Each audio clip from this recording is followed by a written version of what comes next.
que os sea de utilidad. Bien, voy a compartir la pantalla porque he hecho una presentación para... A ver. Espera, te doy permiso, creo cómo se llama. Ah, de acuerdo. Igual ahora ya. A ver si ahora lo puedes hacer. A ver. Se supone que ahora ya... Sí, creo que sí. Vale, vale. A ver.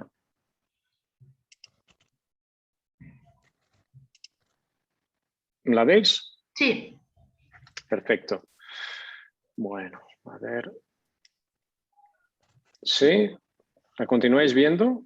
Sí, Vale, perfectamente. perfecto. Vale, muy bien. Bueno, pues yo he titulado la charla un poquito, ya me habéis dicho algunos que teníais, que habíais también visualizado el vídeo que está colgado en la red, y con lo cual, pues bueno, para quien no lo haya visto, pues he hecho un poquito una presentación así recordando algunos elementos de este vídeo, de esta charla que está en la red. Y después ampliando un poquito algunos conceptos. Entonces, el título pues, que le doy un poquito a esta charla es bueno, ver cómo ciencia y budismo se pueden combinar y, en particular, la parte de ciencia que trata de la ciencia de la complejidad o los sistemas complejos. Entonces, básicamente, lo que haré es una pequeña introducción de lo que se llama la crisis global o sistémica, que tiene tres factores, lo podemos explicar en tres grandes aspectos, que sería la crisis climática, la crisis ecológica y la crisis de recursos o energética. Después, bueno, os daré un poquito algunas pinceladas muy breves que seguramente ya todos estáis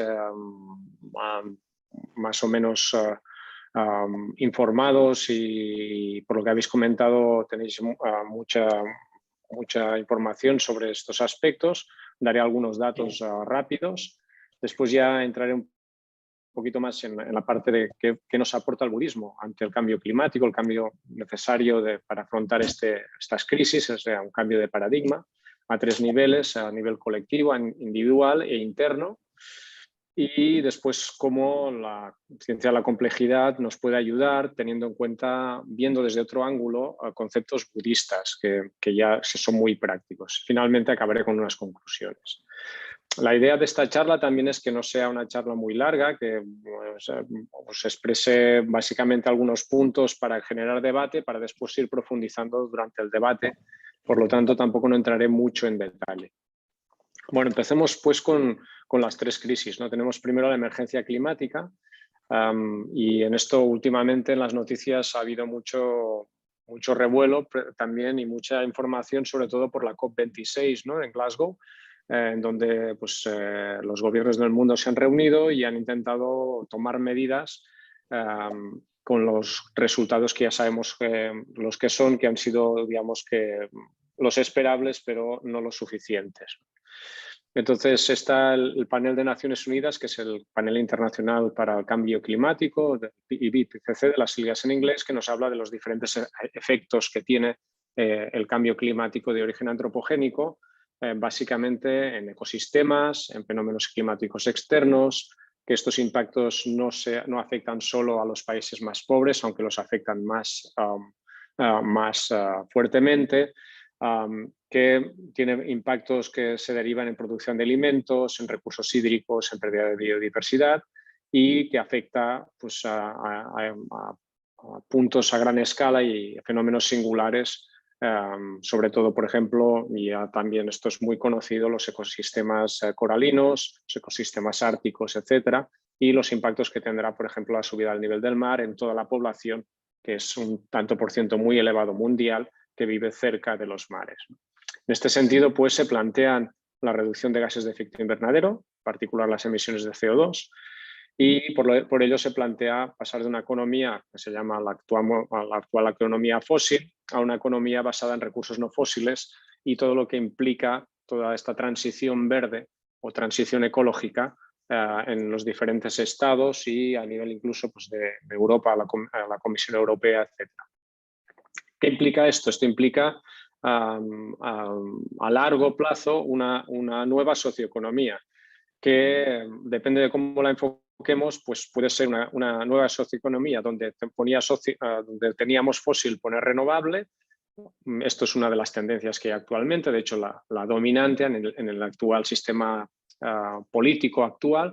Y otra tendencia que vendría, por ejemplo, pues ya de grupos de otro tipo, más al márgenes de los gobiernos, como habéis mencionado, Extinction Rebellion, Fridays for Future, etcétera, que lo que plantean es realmente no se puede poner parches al sistema, lo que se tiene que hacer es cambiar a una socioeconomía totalmente diferente. Para poner en contexto lo que está pasando, aquí os pongo unos datos, una gráfica en la que podéis ver pues, cuál era la concentración de CO2 en la atmósfera en los últimos 45.000 años, y vemos cómo esta parte roja es la parte del estado climático actual, que sería el Holoceno, y cómo en los últimos casi 100 años esto se ha disparado y estamos en proporciones, en concentraciones de CO2 en la atmósfera que son muy superiores a lo que había habido en los últimos 12.000 años. Entonces, esto plantea problemas muy serios y ya los estamos empezando a detectar.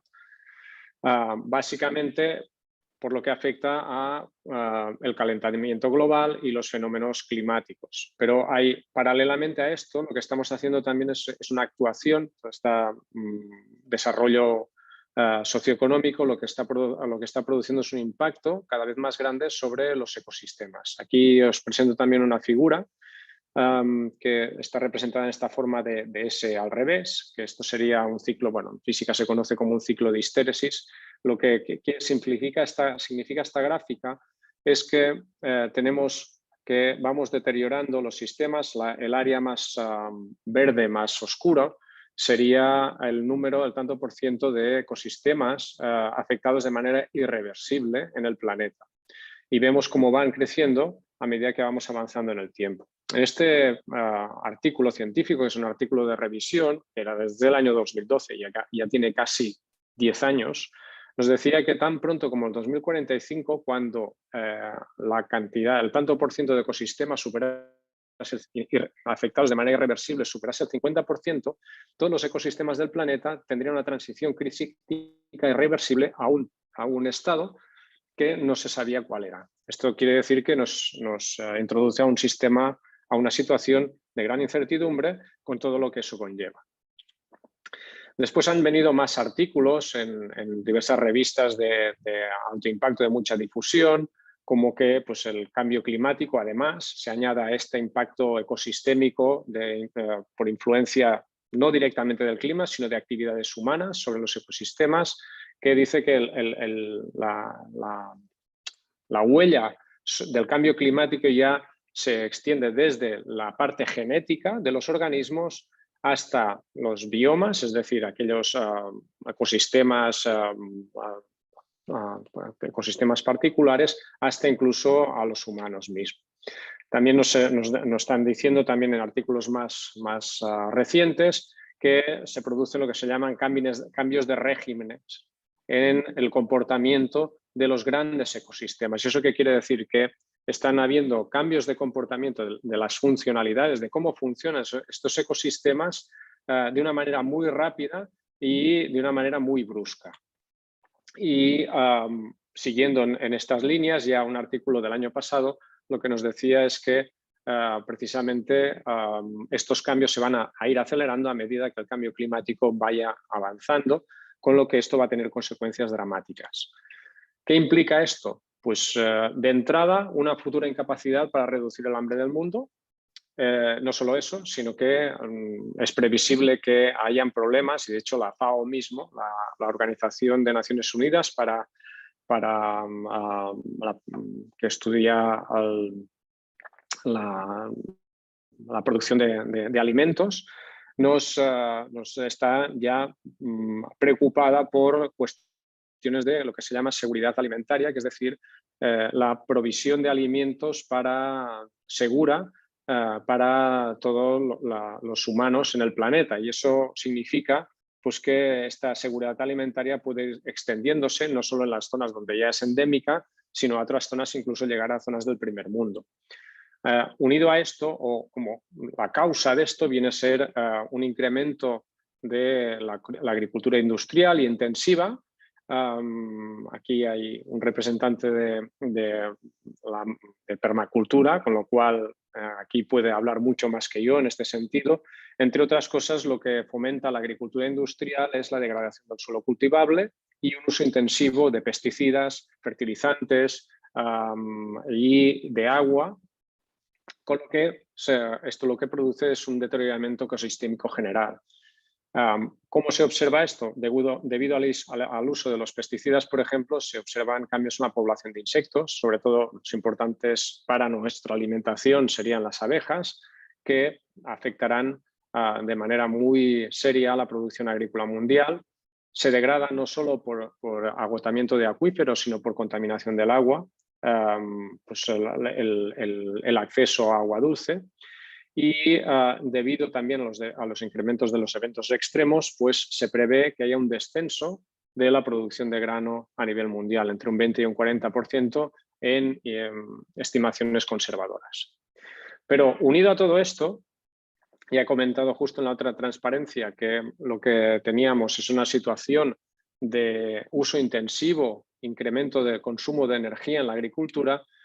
Esto es una gráfica de ya hace unos 4 años, bueno, sí, casi 4 años, en uno de los últimos informes de la Agencia Internacional de la Energía, en que hacía una proyección de cómo iría la producción de petróleo en hasta el 2040. Y lo que nos daba aquí es precisamente unos escenarios que bueno, son preocupantes. Es decir, lo que nos viene a decir esta gráfica, y lo dice la Agencia Internacional de la Energía, que es una agencia que está asociada a la OCDE, nos dice que la producción de petróleo no solo no va a crecer, sino que en el mejor de los casos lo que va a hacer es descender suavemente, sería esta línea punteada a nivel de color verde.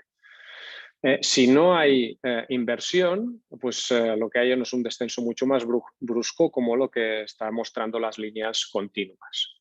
Por lo tanto, esto que nos está diciendo, no solo esto va a afectar al transporte a nivel global, sino que va a afectar también muy seriamente toda la maquinaria agrícola, de la cual necesitamos para la producción agrícola a manera industrial y masiva. Por lo tanto, tenemos, por un lado, lo que se llamaría la tormenta perfecta. Tenemos el clima, que actúa a corto, medio y largo plazo. Tenemos una situación de degradación de los ecosistemas, que también va a actuar sobre todo a medio plazo. Y tenemos una situación a corto plazo de crisis de recursos, tanto energéticos como materiales, que esto va a acentuar el hecho de que no podamos adaptarnos de una manera óptima a la crisis climática y ecológica. Bien, a todo esto se puede ver desde esta perspectiva separada o lo podemos ver desde una perspectiva más integrada, que sería desde la perspectiva de los sistemas complejos, desde la ciencia de la complejidad. Ya hemos visto que el clima va cambiando de una manera muy progresiva, pero que cada vez estos cambios van a ser más rápidos y más intensos. Esto mismo pasa en un ecosistema y esto mismo pasa en una sociedad cuando hay un cierto factor estresante. Bien, este punto, este comportamiento viene a partir de, o está ocasionado a partir de lo que se llaman retroalimentaciones o feedback en inglés, cuando estamos forzando el sistema, en este caso un ecosistema, por ejemplo, o una sociedad, poniéndola en una situación para la cual anteriormente no estaba preparada o no tenía esa funcionalidad para adaptarse.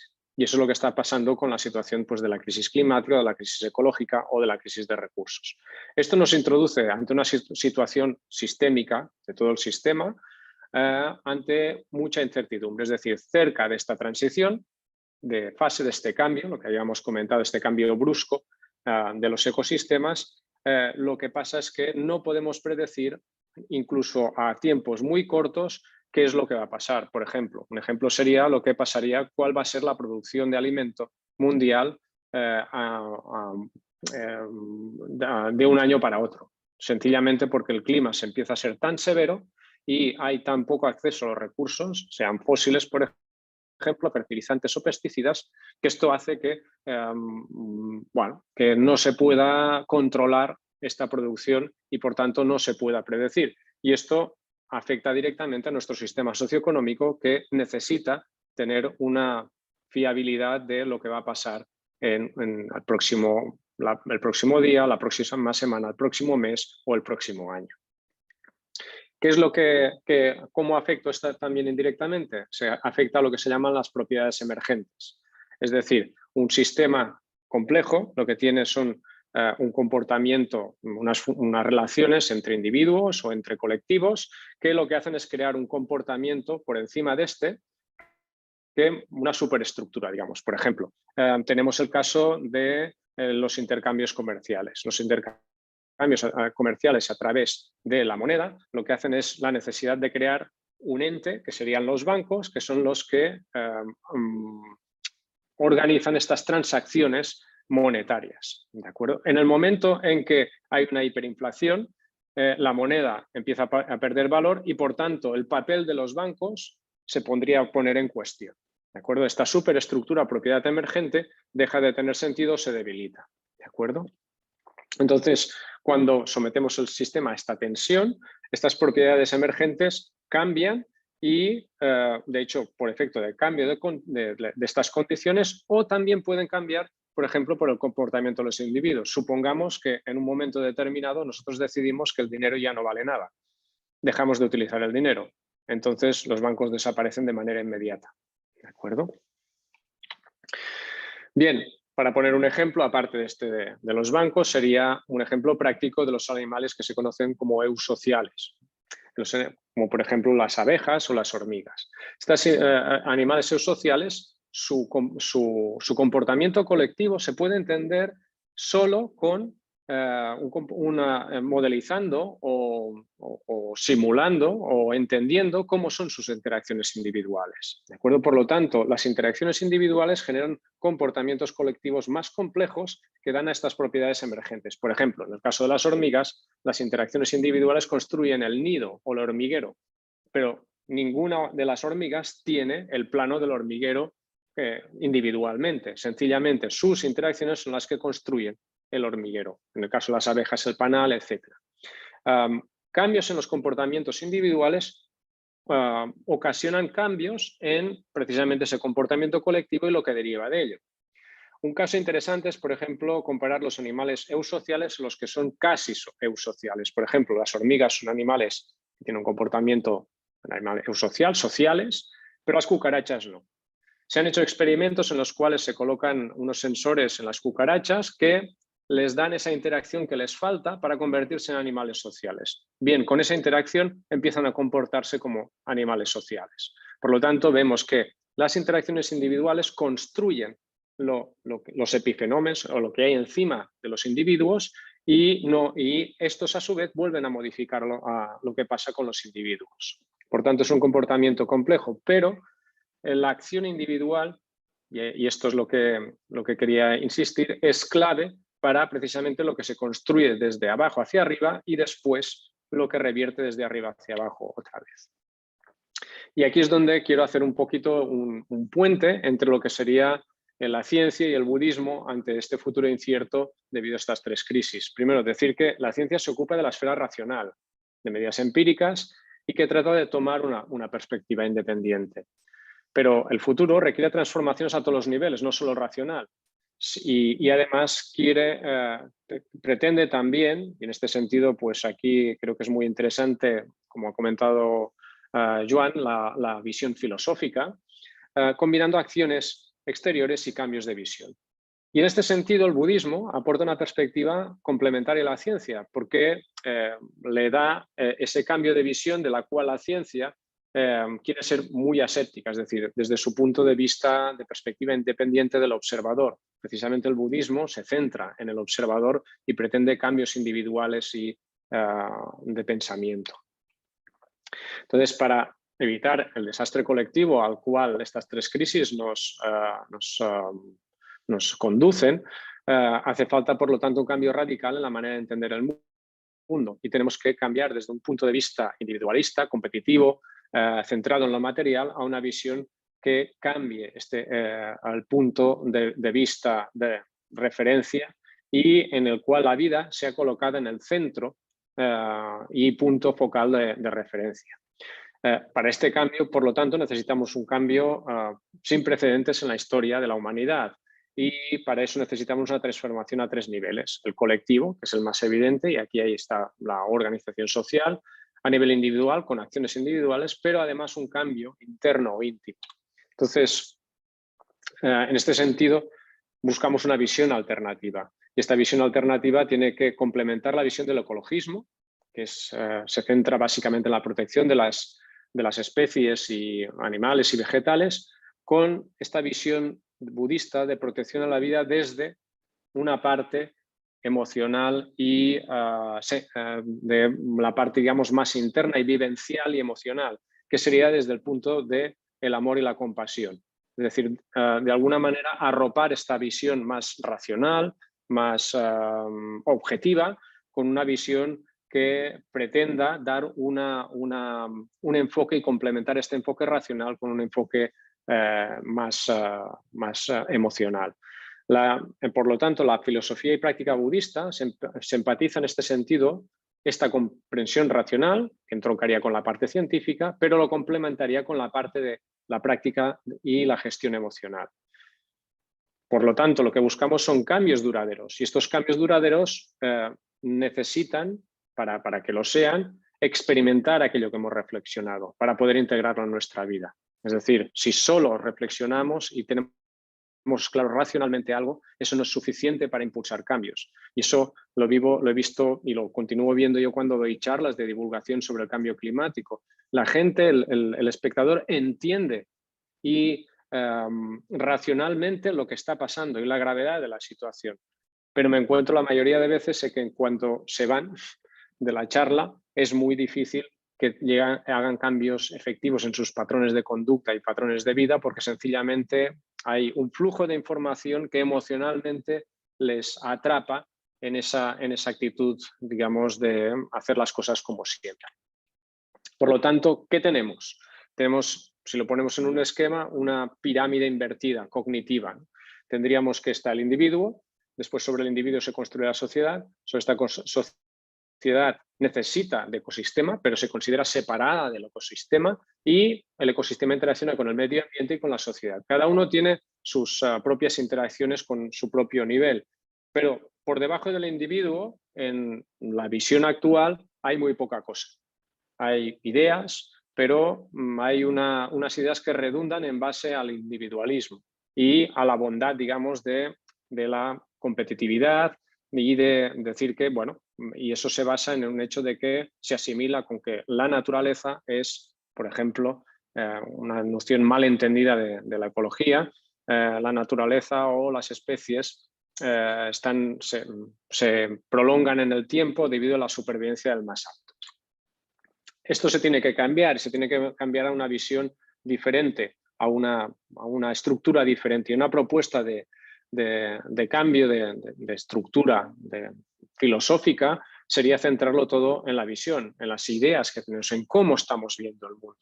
A partir de aquí actúan los individuos que forman sociedades, que interactúan con ecosistemas y con el medio ambiente. Y esta visión tiene que tener un punto de permeabilidad entre estas diferentes esferas, que lo que haga es que haga conexiones precisamente con toda la red de interacciones que tenemos desde el medio ambiente, pasando por el ecosistema hasta entre los individuos. ¿Cómo podemos hacer esto? Pues primero de todo diagnosticando el problema. De hecho, en budismo el Buda lo primero que hace con las 4 nobles verdades es primero decir cuál es la causa del sufrimiento. Yo no pretendo hacer lo mismo, tomar sencillamente al Buda como un maestro y decir, bueno, ¿cuál es la causa del sufrimiento o una posible visión de las causas que puede haber del sufrimiento que hay en la sociedad? Pues sencillamente esta visión sesgada que tenemos la sociedad occidental y que se ha ido imponiendo culturalmente de manera global. Básicamente hay una idea que es que tenemos una visión distorsionada del mundo. Los humanos nos pensamos separados separados de la naturaleza o del ecosistema, y esto presenta ya un problema muy grave. Pero es que además esta visión de parte separada se basa en 3 grandes pilares. Primero, el individualismo a ultranza. Basado en este individualismo, un materialismo y un una cosificación o utilitarismo feroz. Y después todo esto se excusa en el hecho de que siempre vamos a mejor. Miramos hacia el pasado, decimos, bueno, nuestros padres vivían peor que nosotros, tenían menos recursos y ahora estamos viviendo mejor. ¿De acuerdo? Esta fe en el progreso ilimitado justifica, de hecho, entre los tres pilares se autojustifican unos a los otros. ¿Qué es lo que pasa? Que esto es totalmente artificial y que estos pilares, al ser antinaturales, por lo tanto, producen estrés, porque precisamente lo que hacen es separarnos de nuestra, digamos, naturaleza, con minúsculas, para, de alguna manera, porque rechazamos realmente la naturaleza en mayúsculas, que sería la visión más ecosistémica. Aquí me gustaría traer a colación una visión de que realmente lo que hace esto es romper nuestras conexiones entre individuos con la naturaleza, los animales, los seres vivos y con el medio ambiente. Y aquí, pues, por ejemplo, retomaríamos una imagen que podría ser, por ejemplo, la de una telaraña, en la cual cada uno de los nodos de la telaraña está conectado con el resto. Esto sería una imagen muy útil, muy bella, que también el budismo en los sutras habla de, por ejemplo, la red de Indra, ¿no? En que cada individuo es una joya que refleja a todas las demás con sus múltiples interacciones. Esta imagen la podríamos rescatar, es una imagen muy entroncada también con los sistemas complejos y la complejidad, porque nos da esta visión y este concepto de la interdependencia. Bien, ¿cómo compensar estas tres pilares? Pues por un lado, compensar individualismo con cooperación y con empatía. Compensar el materialismo y el utilitarismo, la cosificación, con una visión trascendente, es decir, ir más allá de aquello que nosotros consideramos como cosa de interés, como objeto de interés, para ver que eso es algo perecedero y tenerlo como algo mucho más amplio, no como un objeto cristalizado único, sino como algo que evoluciona y cambia constantemente. Y la idea de progreso y determinismo, compensarla con una mayor presencia y un mayor vitalismo, es decir, con un mayor valor a la vida. Todo esto se compensa con una práctica de paz y serenidad a través de la meditación. Pero claro, aquí tenemos los dos polos, de dónde salimos, estos tres pilares con mucho sesgo y antinaturales, y a dónde queremos llegar. Pero ¿cómo transitamos qué puente tenemos para transitar este punto A de donde estamos al punto B donde queremos llegar? Pues bien, cómo transitamos de un paradigma a otro nos lo puede brindar precisamente esta visión ecosistémica global o de la complejidad. Primero, la interdependencia nos ayuda a dejar atrás la identificación, la autoidentificación, es decir, este individualismo a ultranza. Ser consciente precisamente de las interacciones nos aleja del materialismo.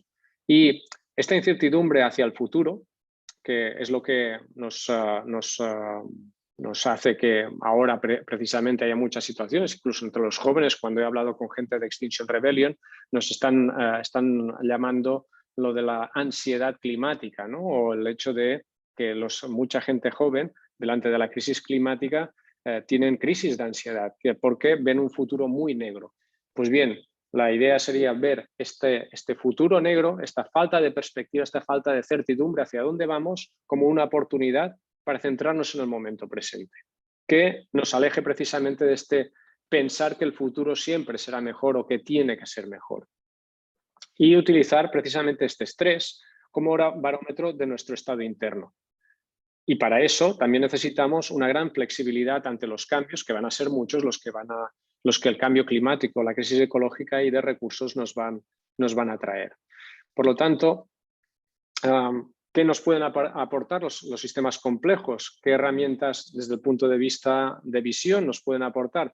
Precisamente los efectos en cascada que hemos visto que en el caso del cambio climático eran negativos, es decir, se amplificaban y se intensificaban y eran cada vez más frecuentes cerca de una transición, de un cambio. También vale para los efectos positivos, es decir, si iniciamos un cambio de visión positiva para transitar de este antiguo paradigma al nuevo paradigma, llegado a un cierto punto, este cambio en positivo también va a tener un feedback, también va a tener una retroalimentación y va a hacer que este cambio en positivo se acelere y sea lo mismo, tenga más intensidad y sea más frecuente, más fácil de aplicar. Esta impredictibilidad y la incertidumbre que he dicho a la cual nos estaba empujando el cambio climático y la crisis de ecosistemas, nos aporta, la otra cara de la moneda es libertad para escoger. La incertidumbre es no determinismo del futuro. Y este no determinismo, el determinismo nos obliga a ir por una senda determinada. Cuando hay incertidumbre, nosotros podemos escoger. Si escogemos desde la presencia y desde la conciencia plena, esto nos va a aportar oportunidades y saber gestionar precisamente las situaciones complicadas que podamos tener que afrontar.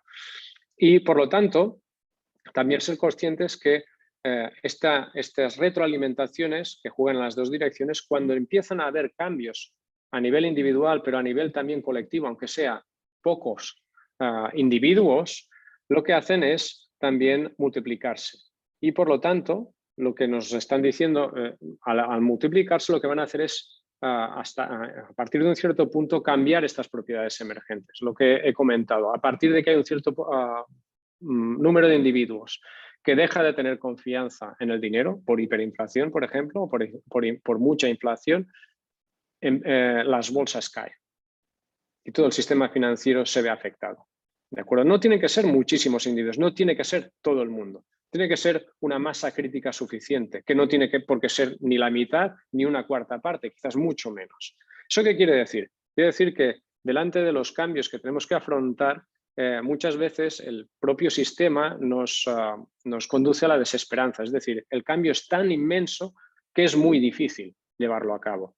Pero precisamente la ciencia de la complejidad lo que nos está diciendo es que no tenemos que cambiar todos. Con que empecemos a cambiar individualmente ya una suficiente masa crítica, habrá un efecto en cascada que se propagará por toda la sociedad. Y por tanto, aquí tenemos que construir una interrelación social nueva en base a este cambio individual. Por lo tanto, y para concluir y ya no extenderme mucho más, la idea es que nos enfrentamos a tres grandes crisis: ambiental, ecológica y energética o de recursos, que la visión o filosofía budista complementa la ciencia para ayudar a este necesario cambio, que tenemos que tener en cuenta que incluso desde la misma ciencia de la complejidad nos está diciendo o vemos que realmente los cambios tienen que ser individuales para que se produzca un cambio colectivo. Es decir, todo parte del individuo. Y por lo tanto, el individuo, este cambio interno individual, tiene que trabajar sobre la paz o la serenidad interior, sobre la trascendencia, sobre la presencia y la empatía. Y por lo tanto, en este sentido, el budismo, precisamente, esta es, digamos, la parte más importante del budismo, con lo cual, en ese sentido, el budismo está muy alineado con estos cambios necesarios para cambiar precisamente estos tres grandes pilares o tótems de la sociedad materialista actual. Y tener en cuenta que precisamente el sistema complejo en el que interactuamos nos aporta herramientas de comprensión para poder entender desde una perspectiva más actual, moderna, precisamente lo que el Buda dijo hace muchísimos años y lo que vienen diciendo también los maestros también de sucesivas generaciones y diferentes escuelas. Por lo tanto, vemos que lo que estamos diciendo al final en la ciencia de la complejidad es decir cosas viejas con palabras nuevas, pero que al fin y al cabo nos sirven para entrar en nuestro sistema cultural y hacer cambios más efectivos que vayan más allá de una comprensión puramente racional. Pues nada más, muchas gracias y acabo aquí y bueno, para dejar un poquito turno de preguntas y podamos debatir sobre estas cuestiones. Muchas gracias.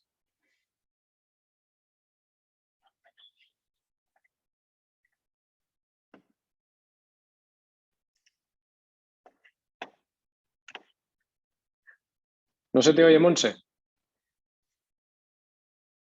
Sí, perdonad. Pues eso, que simplemente agradecerte, Jordi, tu intervención súper interesante. Creo que has dicho cosas muy esenciales y nos has mostrado cuáles son nuestros retos también. Creo que estamos frente a grandes retos que, como decías tú, pues la importancia de que haya esta transformación individual, ¿no? Para que realmente vaya creciendo la masa crítica necesaria para el gran cambio que ahora es esencial que hagamos todos juntos, ¿no? Pues muchísimas gracias, Jordi. Y nada, ya pasamos Gracias. directamente pues, a vuestros comentarios o preguntas para Jordi o simplemente, pues, bueno, compartir vuestra impresión a partir de las palabras de Jordi. Pues eso. ¿Quién quiere añadir algo más aquí?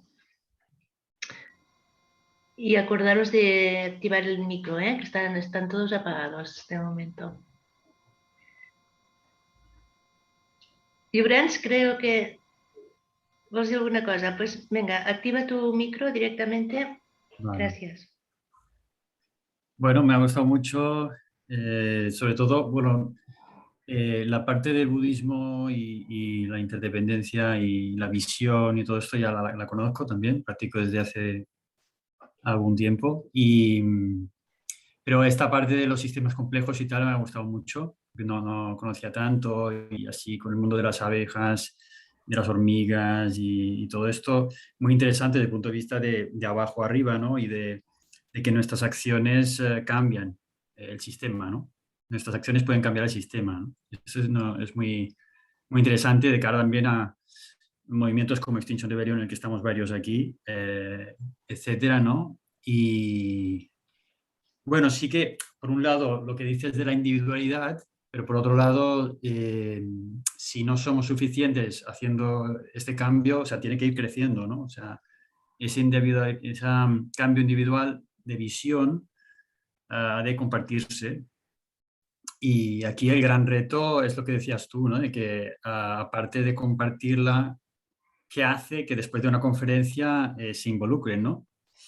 Y aquí quizás una propuesta puede ser de hacer un pack en el cual que haya un seguimiento después, ¿no? De una conferencia o de un taller y tal, como nosotros también hacemos y tal, ¿no?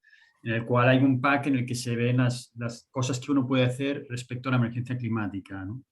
Y una es el cambio individual, otra es la movilización, sin la cual siguen dormidos los políticos, ¿no?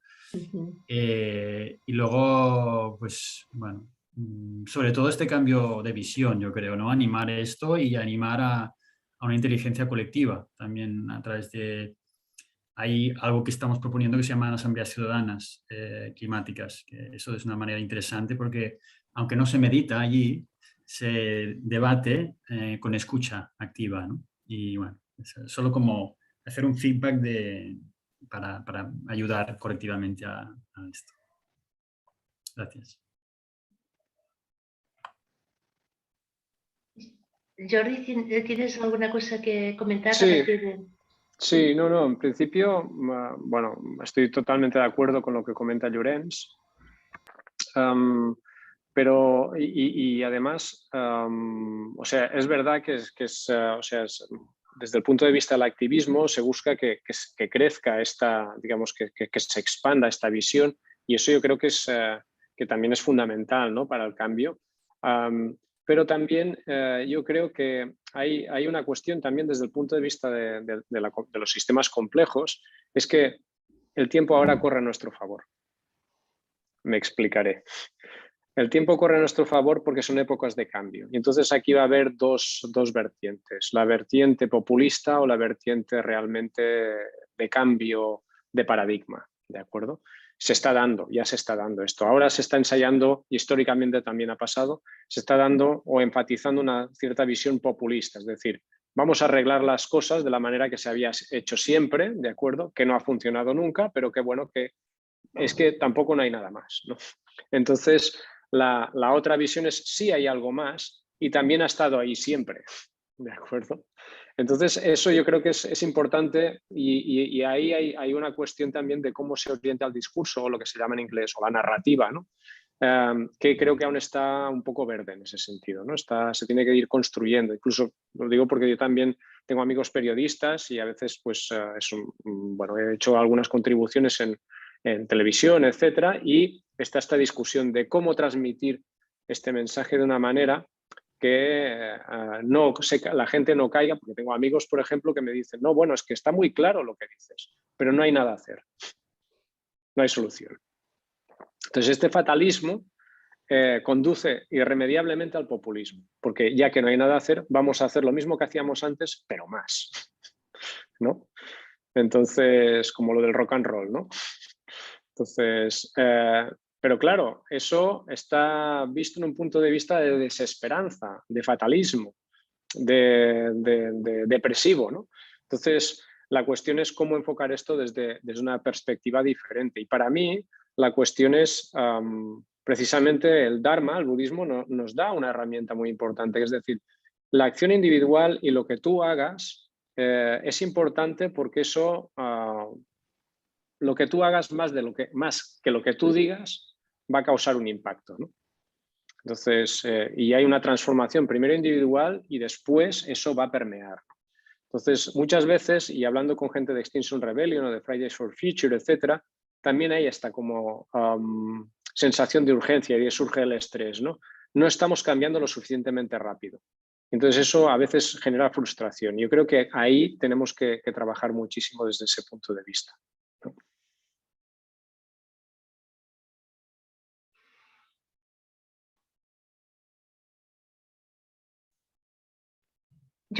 Sí, Joan, em sembla, eh? Pues, activa el micro, Joan.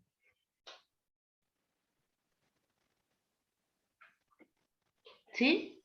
Joan? Ara. Sí, ara, vale. Ara. Ara se sent, no? Sí, se Sí. sent. Joan, endavant, Sí. en castellà, sisplau. Vale. Sí. Bueno, jo m'ha encantat, des de la intervenció i molt, Sí. molt completa, molt exhaustiva i, a més, tota Joan, aquesta... perdona, tenemos que hablar en castellano en este... Perdona, este mira, tenía en la hay cabeza personas hablar en de... castellano y estoy hablando en catalán. O sea, Sí, sí, ya es normal, a mí también me pasa a veces. me traiciona la intención. Bueno, quería decir que, o sea, que muy exhaustiva, me ha encantado la intervención, muy completa y además, pues, tocando muchas variables difíciles a veces de poder compaginar, ¿no? La variable así de intenciones y de ciencia o de la finalidad budista de encontrar el máximo beneficio para todos los seres con la ciencia radical y empírica, ¿no? Y bueno, de mi parte, o sea, solamente por aportar un punto de vista más o si puede esto valer, también para enfocar, para direccionar este pensamiento de crear una masa crítica que me ha parecido genial, ¿no? Porque y sobre todo genial porque esta teoría de la complejidad es riquísima y abre ventanas nuevas, esperanzadoras para crear, digamos, un efecto que salga de ese aplastamiento que nos produce el ver un problema tan grande, ¿no? O sea, entonces, me encanta saber que, o sea, que poco a poco, filtrando ahí unas personas que van entrelazándose y esto tiene un efecto expansivo y va haciendo crecer una posición, un resultado y aquello que parece imposible, al final, pues no es tan imposible y se ve más cerca, más a la base, más posible, más... O sea, en catalán diríem encoratjador, ¿no? Es decir, que da fuerza. Y en lo que yo trabajo mucho es, que es muy budista además, es trabajar desde la felicidad. O sea, trabajar desde que... Yo di un curso hace el año pasado, que era ecología del bienestar, ¿no? Es decir, que salir del paradigma o de este punto de vista del sacrificio y de que tenemos que renunciar. No, para mí es todo lo contrario. O sea, para lo que es la felicidad es ecológica, ya es una simbiosis con la naturaleza, que esto te purifica de todos la cháchara mental que te está impidiendo o que te crea esta ansiedad de la que tú has hablado, que también es un punto, para mí son letras rojas, esta ansiedad ecológica. ¿Cómo revertir esto? Llenándolo, o sea, de gozo, ¿no? Entonces, mi aportación es como que el gozo en sí mismo ya tiene esta acción ecológica que conlleva un beneficio terrestre, un beneficio cósmico, ¿no? Entonces, bueno, era un poco como esto quizás es la parte más tántrica del budismo, pero no quiero tampoco dejarla de lado, ¿no? Trabajar desde el gozo, desde la felicidad, desde aquel lugar en el que hay entusiasmo, en el que hay, dicen en los 6 parámetros, ¿no? Que se llama el gozo alegre, ¿no? O sea, pues desde este lugar creo que esto va mucho en la línea que hablas tú de la masa crítica, de esto porque es muy contagiante y es muy... ayuda mucho y nunca... No, es una manera de... Perdona, igual estoy hablando demasiado, cortarme cuando queráis, pero que es una manera de romper estas dualidades que crea el propio sistema entre el que explotador y el que es explotado, porque el que es explotado muchas veces se hace cómplice del explotador por ser explotado y por rebelarse contra él, y entra en el mismo círculo, en el mismo círculo de beneficio y de valor al dinero, etcétera, etcétera. Bueno, mira, solamente aquí termino, era solamente aportar este grano. Gracias, Joan. Bueno, nos gustaría, no sé, alguna intervención más, porque nos gustaría tener, normalmente en cada sesión también creamos un espacio de trabajo más vivencial, en la línea también, como nos decía Jordi, ¿no? De poder, de alguna manera, pues bueno, que haya esta conexión con la parte vivencial y la racional, ¿no? Entonces también en estos encuentros dedicamos al menos 15 minutos a esta parte más vivencial, o sea que si hay alguna otra intervención, fantástico, y si no ya pasaríamos a la otra parte. Sí, creo que sí. Vale, adelante. No sé cómo te llamas, Dolores, ¿sí?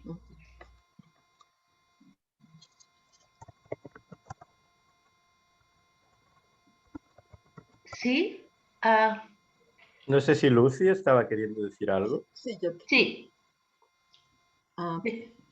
Muchísimas gracias por la presentación, me fascinó. Y bueno, veo que me ha dicho donde quería ver un recurso donde podía leer, porque son muchas ideas y siento que tengo que leerlas para captar.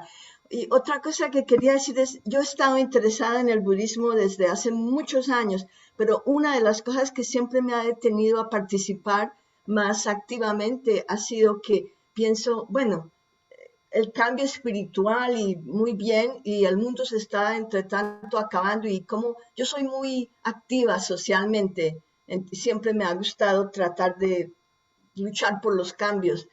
Y usted en su presentación pues da un vínculo muy, muy fuerte ahí entre estos dos, el budismo y la necesidad que tenemos urgente de hacer los cambios.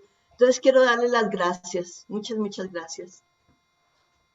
Y es optimista, además. He oído mucho la gente preocupada por estos cambios, pero termina uno deprimido, llorando casi cuando sale. Y usted ha presentado todo lo contrario. Entonces, de nuevo, muchas gracias.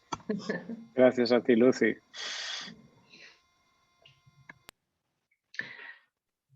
¿Alguna otra breve intervención? Clara, ¿sí? Sí, Te yo escuchamos. gracias a Jordi también, me ha parecido muy interesante la presentación, ese enlace con los dos mundos, lo colectivo, lo individual y la responsabilidad de cada uno. Y bueno, yo lo que quería aportar es esa dimensión que produce el cambio. El cambio se produce desde dentro siempre. O sea, por mucho que le intentes decir a alguien, no, es que tienes que cambiar, es que debes cambiar, o haces una revolución interior o nada se mueve. Entonces, en este punto en el que estamos, hacen falta muchas revoluciones interiores, porque es verdad que la gente que hace ese cambio interno es la que está preparada para asumir la responsabilidad de lo colectivo. Esto lo creo realmente. Y bien, esa ansiedad y ese no saber por dónde empezar, es porque no has asumido tu propio cambio, ¿no? Y es complicado decirle a la gente, no, es que tienes que practicar el budismo para poder comprender estas cosas. Y por eso el budismo es minoritario en realidad, porque es una práctica, ante todo es una práctica, es una vivencia y es una práctica. Entonces, lo que asusta a la juventud es esa visión apocalíptica que ofrecen todos los medios. Eso es lo que asusta y eso es lo que paraliza. Entonces hay que diseccionar, hay que desembrozar el terreno y organizarnos. Los que más saben o los más motivados tienen que organizar sus grupos y empezar desde lo pequeño a lo grande. Yo lo entiendo así. Es verdad que todo va de lo pequeño a lo grande y de lo grande a lo pequeño, pero el cambio se produce siempre desde abajo. Nada más. Muchas gracias, Jordi. Me ha encantado. Gracias, Clara, a ti. Gracias también por esta aportación. Gracias. Yo comentar también un par de cositas, que me ha gustado mucho también la presentación. Al principio, la primera estudio científico que comentabas sobre los feedbacks positivos a mí, de la pérdida de biodiversidad me ha recordado, bueno, me ha hecho pensar en esta idea que a veces pienso que no sé si es fatalista o acomodada de decir, bueno, cuando el ser humano desaparezca, la naturaleza ya se regenerará, ya irá mejor. Y yo siempre digo que esto es una idea como consoladora, ¿no? Porque al final, si atravesamos ciertos puntos, el daño que hemos hecho puede llegar a ser irreversible, ¿no? Y ahí ese estudio pues lo mostraba, ¿no? Con lo cual el consuelo de si en el ser humano ya todo puede ir mejor, pues tampoco a mí me convence mucho, ¿no? Una casi broma, y es el tema de eso que se le ponía a la cucaracha para que fuera sociable. No sé qué es, pero igual al ser humano le podría ir bien. No sé, me gustaría ver qué es ese mecanismo que se les ponía. No sé si se podría adaptar al ser humano, pero bueno. Y nada, y he pensado mucho en Eric Fromm también cuando utilizaba las nobles verdades para aplicarlas a lo social, ¿no? También y recordarlo y recomendarlo también su lectura en estos momentos. Muchas gracias, Daniel. Respondiendo a tu broma y haciendo otra broma que no es broma para mí, es que ese mecanismo ya se ha inventado hace 2500 años y lo inventó el Buda. Sí. Bueno, pues Claro. yo creo que con estas frases podríamos acabar al menos esta parte del encuentro. Muchísimas gracias, Jordi. Esperamos poder contar con tu presencia en el futuro también. O sea, yo creo que seguro que tienes mucho más que aportar aún y bueno, sería un gozo pues poderlo ir compartiendo aquí en nuestros encuentros de Dharmagaya. Y bueno, y entre todos, pues crear redes y crear esta masa crítica, de alguna manera crear este cambio de paradigma. Esta es un poco la motivación que hay por detrás de Dharmagaya y de Sakyarita. O sea, muchísimas gracias, Jordi. por haber estado aquí con nosotros. Y Daniel, ya que estabas, bueno, Daniel, supongo ya lo conocéis muchos de vosotros, pero él es el co-coordinador también de Dharma Gaya, de estos encuentros. Es investigador en los campos del clima, medio ambiente, ecología y energía. Y es facilitador de dinámicas basadas en el trabajo de Joanna Macy, trabajo que reconecta. Entonces, esta parte más vivencial, diríamos, no sé, que siempre de alguna manera, con alguna meditación al principio o al final, algo como más, digamos, de transformación individual, que ya hemos visto que es totalmente necesaria, pues eso lo va a conducir Daniel. Cuando quieras, tenemos 10 minutos e intentaremos ser fieles un poco a los horarios, que a las 8:30 tendríamos que acabar.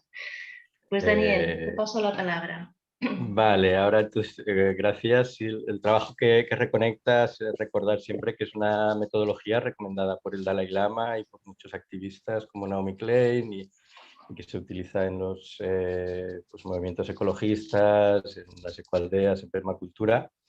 Y bueno, quería hacer como dos dinámicas, una muy cortita y otra un poco más larga. No sé si me va a dar tiempo para situarme a las 8:30 y si no, pues igual hago solo una. ¿No, Monse? Que Bueno, la idea es 8:30, acabar ¿no? a las Sí, 8:30, pero bueno, supongo que si, no sé, si te es un poco 5 minutos más y bueno, vale, los que si tengamos tomamos... que irnos nos iremos y si no, pues alargamos un Vale. poco más, que valdrá la pena. Sí, más que nada por hacer dos pinceladas distintas, una que será en parejas, que es así muy cortita, y luego otra que será un poco más una visualización, meditación interior. Entonces, la primera, la explico así muy rápido, básicamente el trabajo de Joanna Macy se basa en establecer un estado de la mente de agradecimiento profundo, de reverencia, enfocada pues, en el eros, en la contemplación y en la reverencia a la naturaleza, ¿no? O sea, realmente lo que se llama la biofilia, el profundizar, ¿no? En ese amor y ese vitalismo que también nos comentaba el Jordi. Y eso, pues, Joanna Macy lo basa mucho en el agradecimiento, ¿no? Entonces, bueno, más que teorizar sobre el agradecimiento, que se podría teorizar bastante, ¿no? Como una herramienta que nos anticapitalista incluso, ¿no? Una herramienta que nos ayuda también a luchar contra todo lo que tiene que ver con la economía y a trabajar el interior, vamos a vivenciarlo, ¿no? Y vamos a vivenciarlo rápidamente con 5 minutitos, haciendo salas, y os pondré en parejas, y básicamente compartiréis, una persona empezará, decidís quién, y la otra estará en silencio, en escucha activa, cosas que agradecéis de la vida, cosas que agradecéis profundamente de estar vivos. Ya puede ser pues, cosas de la naturaleza, cosas en vuestra vida, cosas de vosotros mismos, vosotras mismas, pues todo aquello que agradecéis de poder estar en este momento en el planeta, ¿no? Vivos. Algo que este ejercicio de agradecimiento igual algunos ya lo habéis hecho o seguramente si habéis participado en algunos talleres, pero el tema es que cada vez esto se puede hacer cada día, por la mañana, cada vez que te despiertas o antes de ir a dormir, ¿no? Es un ejercicio muy fácil, agradecer. Entonces, bueno, os pondré en pareja sin más dilación y así Venga, serán 5 minutos y lo que haré es pediros el cambio. ¿Tenías algo, Montse? Sí, no, adelante, digo. Sí, entonces os pondré en parejas, pues serán 8 por 16, 8 salas y yo me quedaré aquí, entonces serán... lo que sí, os mandaré un mensaje al cabo de 2 minutos y medio para que cambie la otra persona. O sea, primero una persona decides quién es y empieza a decir, pues yo agradezco y agradezco. La otra persona lo único que puede hacer es estar en silencio o recordar a la persona que se centre en cosas que agradece, ¿no? No es como empezar a divagar, sino yo agradezco esto, yo agradezco esto, yo agradezco esto, y concretando, ¿no? Y al cabo de 2 minutos y medio yo indicaré con un mensajito y cambiamos. ¿De acuerdo? De acuerdo. Pues vamos allá. El Jordi, em sembla que et quedes... espera, te pondré en una sala. Sí, Daniel, yo me sabe muy mal, pero es que tengo Sí. que coger un tren. Vale, ya y lo si no habías lo voy a comentado perder. antes. Lo había De comentado. acuerdo. Pues, de acuerdo, me sabe muy nada. mal y si en la próxima reunión me puedo apuntar, me interesa muchísimo esta dinámica que estás montando. ¿De acuerdo, Perfecto. Daniel? Gracias, Pues, Jordi. De acuerdo, pues gracias a todos. Moltes gràcies. Gràcies. Seguim en contacte. Gràcies, Jordi. Adéu. Vale. A ver. Tenemos... Vale, es que ahora el Jordi se ha salido. Entonces voy a poner... Igual hay una sala de más personas. Será... Un segundo. Pondré una sala de 3 y ya os... Uy, no puedo ahora mover. Mover a sala 2, por ejemplo. Venga, iniciamos.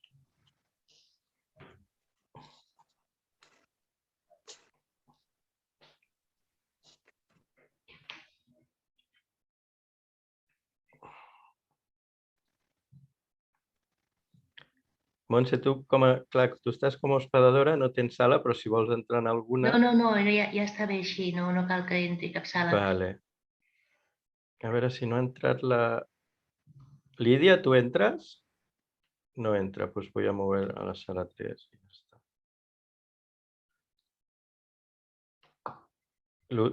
Ok. Ja està tothom en sales? Ah, sí. Ara sí. Vale, doncs seran 2 minuts. Ostres, Daniel, fantàstic. Això no ens estan sentint ara, no? Els de les sales?